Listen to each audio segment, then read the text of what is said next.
ప్రపంచంలో మీరెక్కడున్నా మీ పేరుతో పూజలు హోమాలు నిర్వహించబడును. వేద మందిర్. నమస్కారం అండి, సుమన్ టీవీకి స్వాగతం. నేను గీతాంజలి. ఇవాళ మనతో పాటు ఉన్న అతిథి శ్రీ జగదాంబ త్రిశక్తి పీఠం పీఠాధిపతులు, ప్రముఖ ఆధ్యాత్మికవేత్త బనారస్ బాబు గురూజీ. వారితో మాట్లాడదాం. గురుగారు నమస్కారం అండి. నమస్తే అమ్మ. గురుగారు, మరొక ధర్మ సందేహం అండి. స్నానం ఆచరించే విషయంలో అసలు శాస్త్రం ఏం చెబుతోంది? తలస్నానం అనేది రోజు చెయ్యాలా, లేకుంటే అంటే స్నానం చేసేటప్పుడు కూడా సంకల్పం ఉంటుంది. కేవలం నదీ స్నానాలు, సముద్ర స్నానాలు చేసినప్పుడే కాదు, మనం ఇంటి దగ్గర నిత్యం చేసే స్నానం దగ్గర కూడా ఖచ్చితంగా ఒక మంత్రం అని చెప్పుకోవాలి, దీనికి ఒక పద్ధతి ఉంటుందని అన్నారు. అది ఎంతమంది పాటిస్తున్నారు అనేది ఒక ప్రశ్న. కానీ అసలైన పద్ధతి వివరిస్తారా? ఎలా సంకల్పం చెప్పుకోవాలా, ఏ విధంగా చెప్పుకోవాలి? స్నానం అనేటువంటి విధికి నిత్య స్నాన విధి అని ఒకటి ఉందమ్మా. దానికి వేద పండితులందరూ కూడా అది పాటిస్తూ ఉంటారు. సంకల్పం చెప్పుకొని ప్రతిరోజు కూడా. అయితే ఈ వేదాన్ని పఠనం చేసేటువంటి వారు రోజు తలస్నానం చేస్తారు. మగవాళ్ళు తలస్నానం రోజు కొంతమంది చేసే అలవాటు ఉంటుంది, వాళ్ళు చేస్తూ ఉంటారు. ఈ వేద పారాయణదాలు అంటే వాళ్ళు వేద దేవతని అనేక మార్లు అనేక రకాలుగా దానిలో పన్నాలు అంటాం కదా, ఆ పన్నాలని పారాయణం చేయటంలో, ఆ ఘనపనసలన్నింటినీ కూడా చేయటంలో వారు ఒక్కొక్కసారి మంత్రదేవతా సాధకులు కూడా రోజు కూడా ఈ తలస్నానం చేసే అలవాటు ఉంటుంది. ఇప్పుడు ఒక దీక్ష ఉందనుకోండి, ఆ దీక్షాధారులు ఆ 41 రోజులను 21 రోజులను 11 రోజులను రోజు తలస్నానం చేస్తారు ఒకటి. కానీ మన ఇళ్లలో ఉండేటువంటి వాళ్ళు రోజు తలస్నానం చేయకూడదు. అవునా గురు? ముఖ్యంగా స్త్రీలు అస్సలు చేయకూడదు, రోజు తలస్నానం చేయకూడదు. స్త్రీలు చేసేటువంటి వాళ్ళు ఎవరయ్యా అంటే పూర్వ సుహాసిలు మాత్రమే రోజు తలస్నానం చెయ్యాలి. భర్తను కలిగి ఉన్నటువంటి వారు తలస్నానం చేయరాదు, వారానికి ఒక్కసారి చెయ్యాలి. అది ఏ రోజు కూడా నియమం ఉంటుంది. శుక్రవారం చేయవచ్చు. అలాగే ఈ స్నానం అనే ఒక స్నానమే కదమ్మా, స్నానం చేసిన తర్వాత వెంటనే వచ్చి ఆచమనం కూడా చెయ్యాలి. ఇది వేద పండితులు బాగా పాటిస్తూ ఉంటారు. ముందర ఆచమనం, భోజనం తర్వాత. అలాగే అల్పాచమానం అంటే బాత్రూమ్ మనం మామూలుగా వెళ్ళొచ్చినా కూడా వాళ్ళు ఆచమనం చేస్తూ ఉంటారు. అలా స్నానం ఒకసారి. ఇవన్నీ ఏమిటంటే శాస్త్రంలో శరీరంలో జరిగే పరిక్రమకి లోపల ఆ యొక్క శక్తిని పంపించటానికి గాను చేసే ప్రక్రియ. ఇది ఒక సైంటిఫిక్ ప్రయోగం బాడీలో జరిగేటువంటి దానికి. అంటే దాన్ని మనం అర్థం చేసుకుని పాటించిన వాళ్ళు మన పూర్వీకులు చాలా ఆరోగ్యంగా ఉన్నారు. వాళ్ళు నెయ్యి ఇంత పోసుకుని తిన్నా కూడా గారెలు 25 గారెలు తినగలిగారు. పూర్ణాల్లో నెయ్యి వేసుకుని మంచిగా తిన్నారు. వాళ్ళకి మోకాళ్ళ జబ్బులు రాలేదు. అలాగే లావు అయిపోతున్నాం అనేది వాళ్ళకి ఎప్పుడు కూడా బాధపడలేదు. లావు అవ్వటాన్ని కూడా ఎప్పుడు కూడా వాళ్ళు అదేదో వ్యాధిగా ఎప్పుడు అనుకోలేదు, చూడలేదు. ఇప్పటి కాలంలో ఈ ప్రతి ఒక్కరు కూడా లావు అయిపోతామేమో అని చాలామంది ఆహారం తినటాన్ని మానేస్తున్నారు. మీరు గమనించారు, గతంలో నెయ్యి వేసుకోవద్దు అని అన్నవాళ్ళు ఇప్పుడు కొంచెం నెయ్యి వేసుకోవచ్చు అని అంటే మొదలెట్టారు. మళ్ళీ నెయ్యి మంచిదే. మరి అప్పుడు ఎందుకు వద్దన్నారు, ఇప్పుడు ఎందుకు వేసుకోమంటున్నారు అంటే వీళ్ళకి ఒక తీసేయడానికి ఒక రీజన్ అనేటువంటిది ఏంటంటే ఏదో మనకి ఫ్యాటీగా పెరిగిపోతామనే ఆలోచనే తప్ప అది కాదు ఇక్కడ. అసలు నెయ్యి కల్తీదైనప్పుడు అది రోగం సంభవము. సో కల్తీ లేనిది వాడటం అనేటువంటిది మనం చెప్పాలి ఇక్కడ.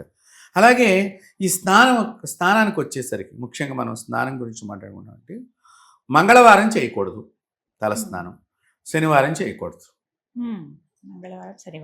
చేయకూడదు. మిగతా రోజులు ఆదివారం కూడా చేయకూడదు. మిగతా రోజుల్లో తలస్నానం చేయవచ్చు. దీనివల్ల మిగతా రోజుల్లో చేయటం మూలకంగా ఆయు వృద్ధి కలుగుతుంది. దానికి ఎందుకు ఏమిటి అంటే ఆదివారం తలస్నానం చేయొద్దు అని అన్నారు మన పెద్దవాళ్ళు. దీనికి ఒక దోషం ఉన్నది. ఆదివారం తలస్నానం చేశారనుకోండి, ఇప్పుడు బయటికి తిరుగుతూ ఉంటాం, బయట అనేక శక్తులు, నెగిటివ్ ఫోర్సెస్ ఉంటాయి. ఈ తలస్నానం చేసిన వాళ్ళకి సహజంగా ముఖ్యంగా స్త్రీలు తలస్నానం చేసినప్పుడు చక్కగా తయారవుతారు. ఆ తయారైనప్పుడు వీళ్ళని ఆవహించడానికి ఆ నెగిటివ్ ఫోర్స్ వస్తుంది. సో అందుకని ఆదివారం తలస్నానం చేయొద్దన్నారు. కారణం అది. ఆదివారం అనేక వాటికి చాలా బలమైనటువంటి వారం అది. ఇప్పుడు ఆదివారం అమావాస్య వచ్చినా పౌర్ణమి వచ్చినా మా చిన్నతనంలో కూడా ఆదివారం తలస్నానం చేసి బయటికి వెళ్ళి మల్లెపూలు పెట్టుకుని సమ్మర్లో ఎండాకాలంలో వెళ్ళిన వాళ్ళకి దెయ్యాలు పట్టాయని చెప్పిన వాళ్ళు చాలా మంది ఉన్నారు. అంత నెగిటివ్ ఫోర్స్ పట్టుకునే అవకాశం ఉంది. ఎలా పట్టుకుంటుందండి నెగిటివ్ ఫోర్స్ అని చాలా మంది అడగచ్చు. ఇప్పుడు మీరు సహజంగా స్త్రీలు డెకరేషన్ చేసుకున్న తర్వాత అందరూ మిమ్మల్ని చూస్తారా చూడరా? ఈ చూడటం వల్ల ఓ పెద్ద అని అనుకోండి, అచ్చం మా అమ్మాయిలాగా ఉంది గీతాంజలి అని అంటారు. అప్పుడు మా అమ్మాయి కూడా నీలాగే ఉండేది బిడ్డ, ఇప్పుడు ఇతర దేశంలో ఉండిపోయిందమ్మా, ఇప్పుడు నేను చూడంగానే మా బిడ్డ గుర్తుకొచ్చింది అంటే ఏంటి? వాళ్ళ యొక్క కోణము కూతురు కోణంలో మిమ్మల్ని చూడగలిగారు, అంతవరకు పర్వాలేదు. ఇంకొకళ్ళు వారి మనసులో ఏముందో మనకు తెలియదు కదా. ఇవి మనసు అనేటువంటిది కామ వికారాలకు సంబంధించినది కాబట్టి అనేక రకాలుగా చూడవచ్చు. ఒకటి ఇంకొకళ్ళు ఇంత అలంకారంగా తయారైందనేసరికి అబ్బా అనేటువంటి శబ్దం వస్తుంది. అంటే ఏంటి? అది దృష్టి దోషంగా తయారవుతుంది. అప్పుడు దృష్టి తగులుతుంది. మనకు చూడండి, మనం బయటకి వెళ్ళి వచ్చేసరికల్లా ఒళ్ళు విరగలేకపోయి ఒళ్ళు విరుచుకుంటూ ఉంటారు ఆడవాళ్ళు. ఆవలింతలు రావటమే కాదు, ఒళ్ళు ఇలా అట్లా విరుచుకోకూడదు అమ్మాయి అని అంటూ ఉంటారు మాలాంటి వాళ్ళు. కాబట్టి ఏంటి, ఇక్కడ ఈ దృష్టి దోషం అనేటువంటిది సంప్రాప్తం అవుతుంది. కాబట్టి ఈ స్నానాలలో ఈ ఆదివారము, శనివారము, మంగళవారం తలస్నానాలు చేయకుండా ఉండటం ఉత్తమం. మిగతా రోజులు ఇటువంటి గురువారానికి కూడా కొంత ఈ తొందరగా ఈ నెగిటివ్ ఎనర్జీ పట్టుకునే గురువారం మిట్ట మధ్యాహ్న సమయంలో బయటకు వెళ్ళకూడదు తలస్నానం చేసి. ఎప్పుడు కూడా మిట్ట మధ్యాహ్నం మనం ఎప్పుడు కూడా వెళ్ళకూడదు. కాబట్టి దీని నుంచి మనం ఇప్పుడు చాలా మంది, ఇప్పుడు మీరు అడిగిన ప్రశ్న నేటి యువతకి ఇవన్నీ ట్రాష్ అని అంటారు. ఒకటి బాగా నేను చెప్తున్నా, వాళ్ళకి అర్థమయ్యే భాషలో నేను చెప్తాను. ఇప్పుడు బాలభానుడు ఎలా ఉంటాడు? మీరు పొద్దున్నే ఉదయించే సూర్యుడి దగ్గర మీరు సముద్రం దగ్గర నిలబడగలుగుతారా? చక్కగా నిలబడగలుగుతారు. నది దగ్గర నిలబడగలుగుతారు. మీ ఇంటి దగ్గర కూడా ఎంత పండు మామిడి పండు లాగా ఉన్నాడు సూర్యుడు పొద్దున్నే ఉదయించేటప్పుడు చూడండి. మరి మిట్ట మధ్యాహ్నం కూడా ఆయన అట్లాగే ఉంటాడు కదా. మరి ఎందుకు మనం ఉండలేకపోతున్నాము అంటే ఏంటి? ఫోర్స్ ఎక్కువైపోయింది. ఏ ఫోర్స్ ఎక్కువైపోయింది? నీ శరీరము ఆ యొక్క ఎండని తట్టుకోలేనంత ఫోర్స్ ఎక్కువైంది. అలాగే ఈ మిట్ట మధ్యాహ్న సమయంలో, నిశరాత్రి సమయంలో నెగిటివ్ ఫోర్సెస్ తన ప్రభావాన్ని ఎక్కువగా చూపించడానికి వాటికి శక్తులు, వాటికి కూడా కొంత సమయం ఉంటుంది. సో అందుకని మనం తలస్నానాలు చేసి ముఖ్యంగా ఈ చెట్ల దగ్గర తిరగటం కానివ్వండి, పార్కుల చుట్టూ తిరగటం కానివ్వండి, అలాగే పాడుబడినటువంటి బిల్డింగుల దగ్గరికి వెళ్ళటం కానివ్వండి, సమాధుల దగ్గరికి వెళ్ళటం కానివ్వండి, ఇలాంటివి చేయకూడదు అని మన పెద్దవాళ్ళు చెప్తూ ఉండేవాళ్ళు. స్నానం చేసే ముందర కూడా వస్త్రం ఒంటి మీద ఉండి చెయ్యాలి.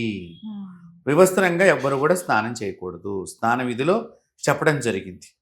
స్త్రీలకు పురుషులకు కూడా ఓ చిన్న వస్త్రం లాంటిది ఏదైనా కట్టుకునే స్నానం చెయ్యాలి అని చెప్పారు. స్నానం చేసిన తర్వాత ఆచమనం తప్పకుండా చెయ్యాలి.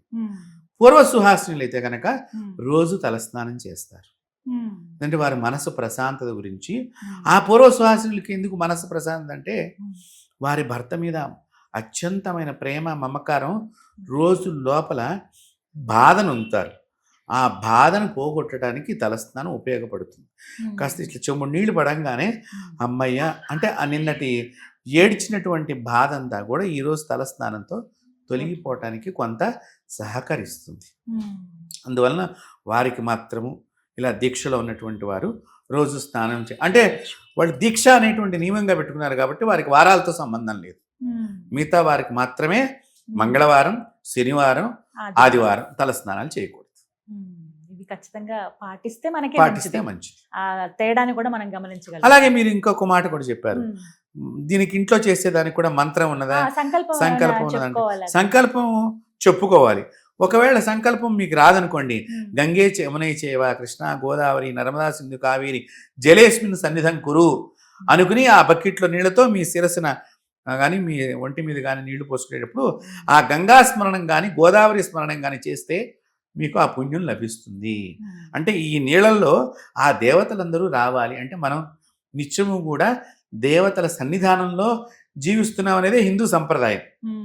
హిందువులు ఎప్పుడు కూడా దేవుడితో కాంటాక్ట్లో ఉంటారు, ఎప్పుడు దగ్గరగా ఉంటారు.